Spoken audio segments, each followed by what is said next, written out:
This is gonna be my only joke. Okay.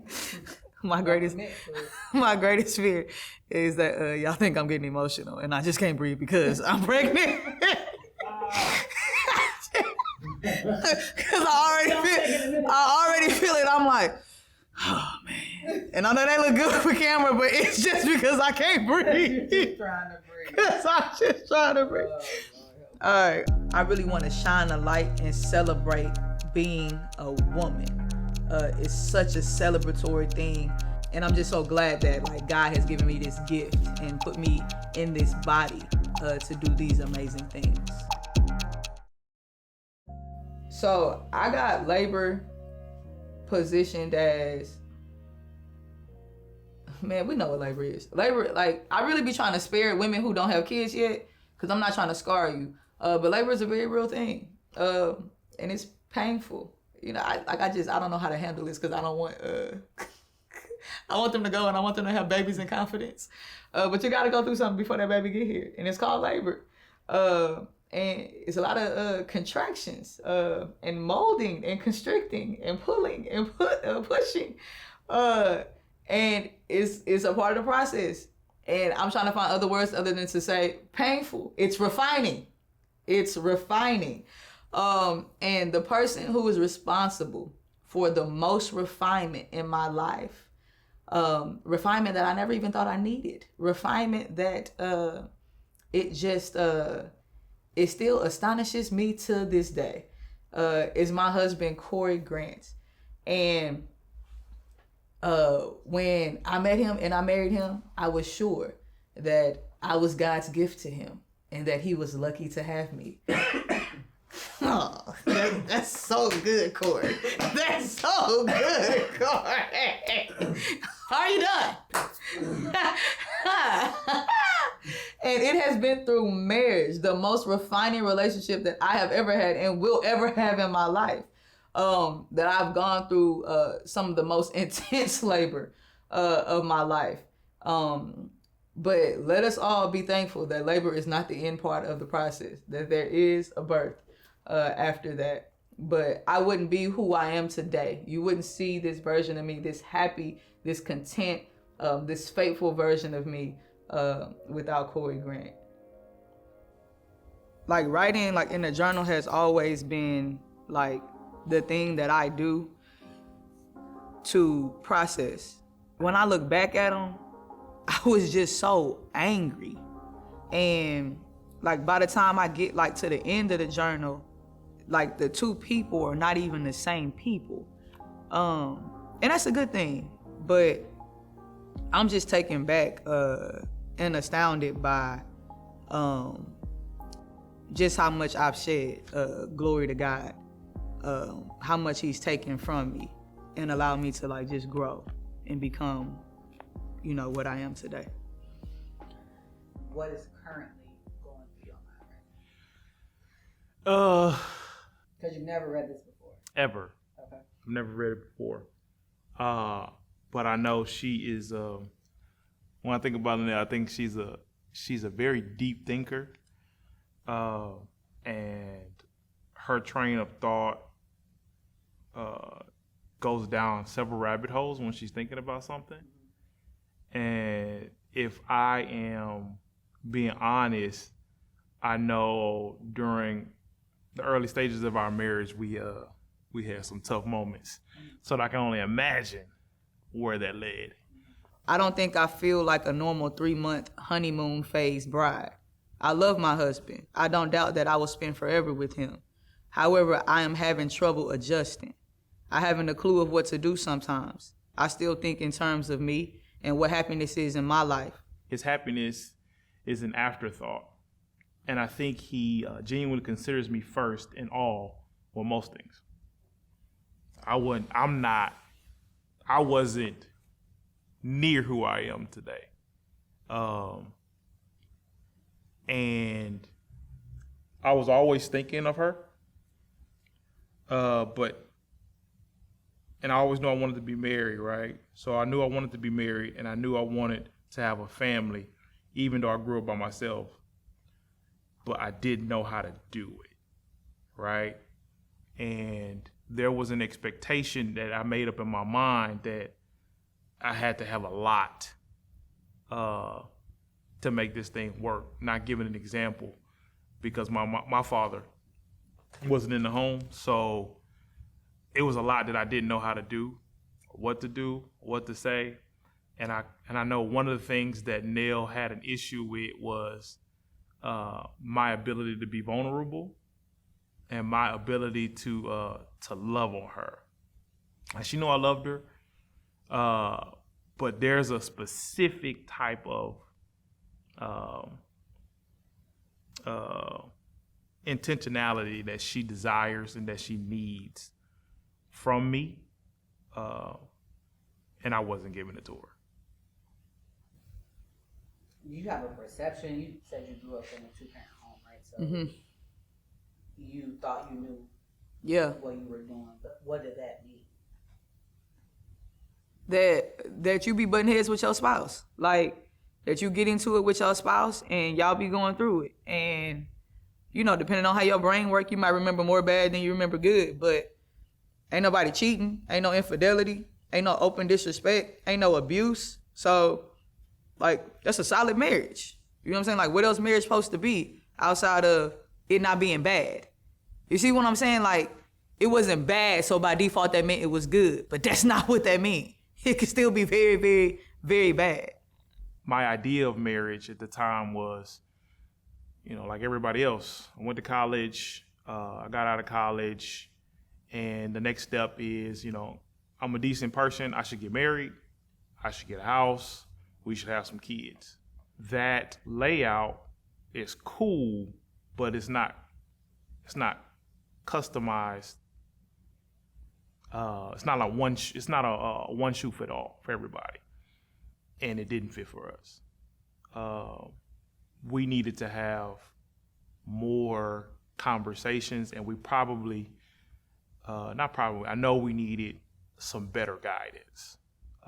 Because the only example I had was, you know, being in my house, and my house wasn't necessarily the best to look at because it wasn't necessarily a marriage.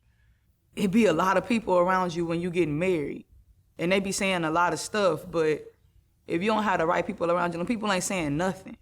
Nothing that got to do with nothing about having to create oneness and be like in a lifelong engagement with somebody.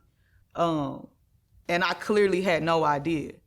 And it just caused so much just confusion and frustration and anger, trying to do something that you don't know how to do. And it's crazy, 'cause I thought I did know how to do it. Like, I grew up in a 2-parent home, watched my mom and pops.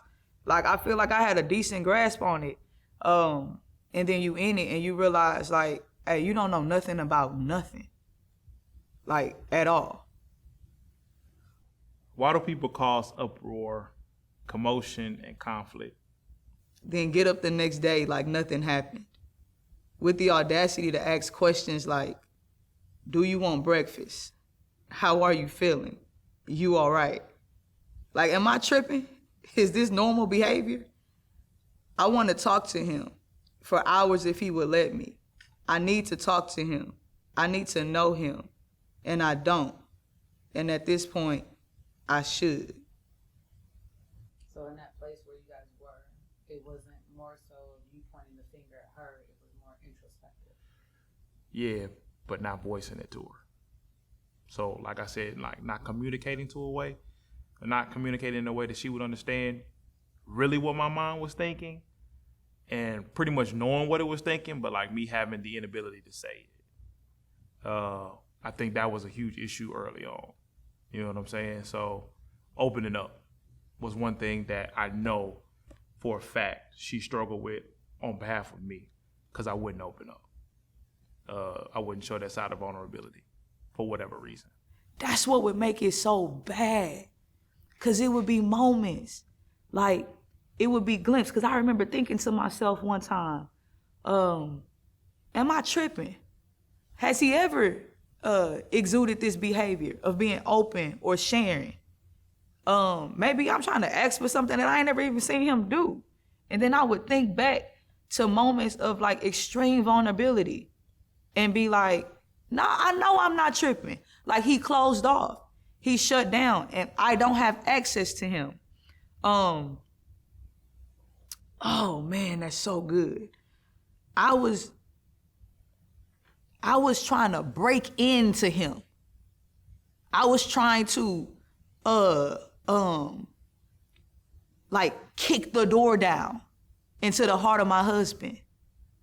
And that's not how you get in somebody's house. I mean, you can, but when you get in that way, they don't want you there. And so like in hindsight, I can see it now, but like you have to ask permission to enter somebody's dwelling, to enter somebody's sacred space. You have to be granted the opportunity. You have to go through a process of getting comfortable for somebody to let you in their house. You know what I'm saying? You don't just let everybody up in your house. And just because you have a title don't mean you're supposed to be there.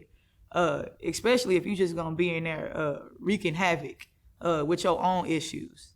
Like in hindsight, I could see how my aggressive ways, or I was looking at it as being passionate at the time. That's not how you have your spouse open up to you. It's some things you say. It's some things you say to people, but some things you don't say to your spouse. But when those things came out, it was the truth at the time. Like hurtful things or like direct? Like what do you mean? Yeah, very hurtful things. Okay. You know what I'm saying? Not necessarily cursing or whatnot, but you don't have to curse to have an impact of what you say to somebody. And I remember this day, it was we were at Burger Joint. And me and her were sitting there, and we hadn't been having the best time in our marriage. And I told her specifically that I didn't love her, that she wasn't my best friend, or that we weren't friends at all.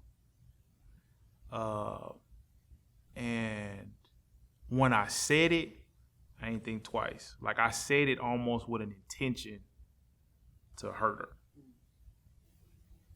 Hey, the crazy part is, this whole situation go down on a date night.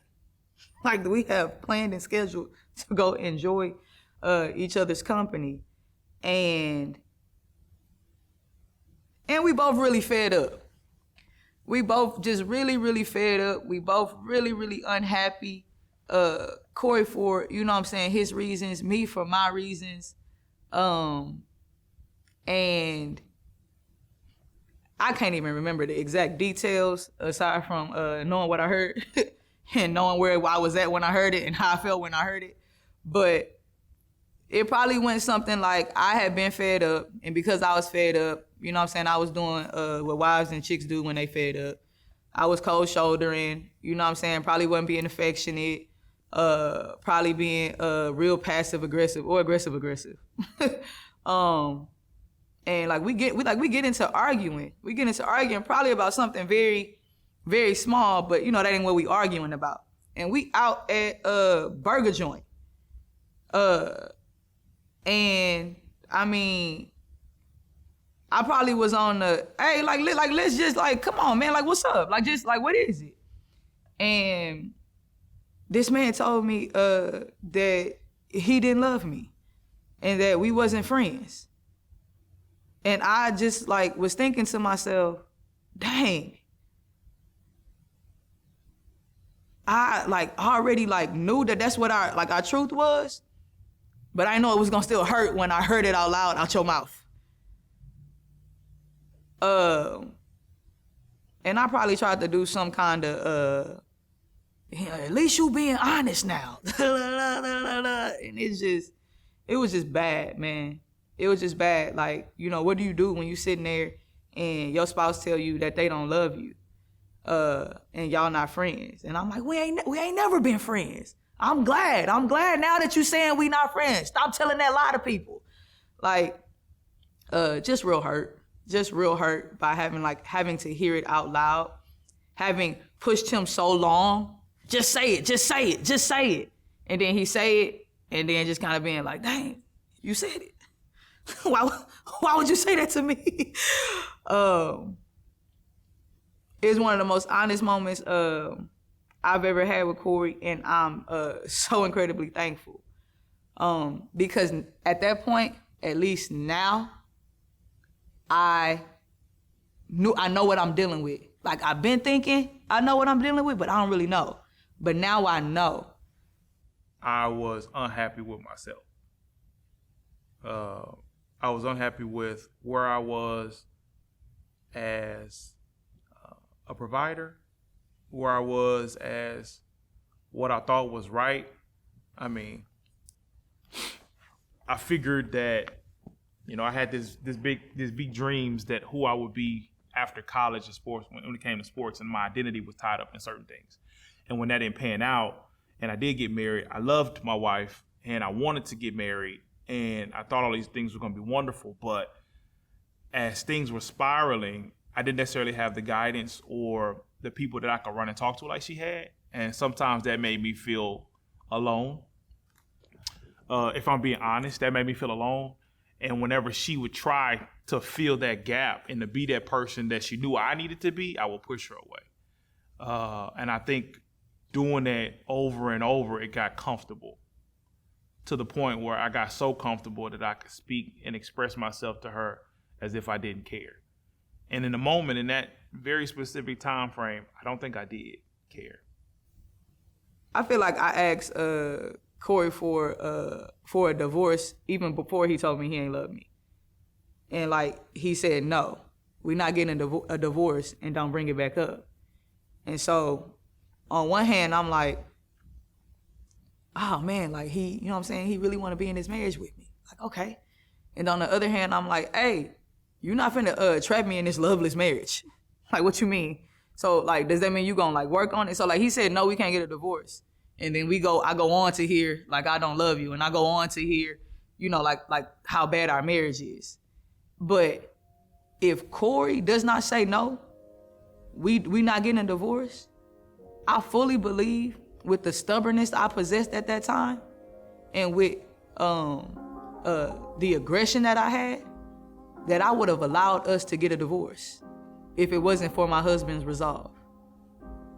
So even though he could, you know what I'm saying, sit and say he don't love me, just let it be noted that he also told his truth while maintaining his commitment that, no, I don't love you right this second, but I'm also not divorcing you.